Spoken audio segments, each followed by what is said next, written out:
আপনারা সবাই জানেন যে বিশাল কিলার শার্ক আমাদের দেশে ধ্বংসলীলা চালিয়ে যাচ্ছে। আরে আমিও একটু দেখতে চাই এটা কোন শার্ক যে কিনা সবাইকে দুশ্চিন্তায় ফেলে দিয়েছে। এর ভয়ে সবাই সমুদ্রে যাওয়া বন্ধ করে দিয়েছে।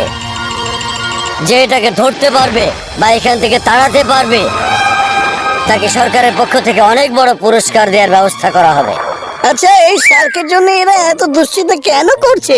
মনে হচ্ছে ওটা খুবই চালাক শার্ক, আর সম্ভবত অত বড় শার্কটাকে কেউ ধরতে পারছে না। আপনাদের কেউ জানাশোনা যদি ধরতে চায় তাকে, সে যেন আমাকে ফোন করে, আমি তাকে সব ধরনের সহযোগিতা করব।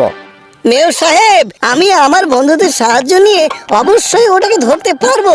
আপনি একদম ভাববেন না, শুধু আমাদের জন্য একটা সাবমেরিনের ব্যবস্থা করে দিন, আপনি সব ঠিক হয়ে যাবে। হ্যাঁ, তাই নাকি?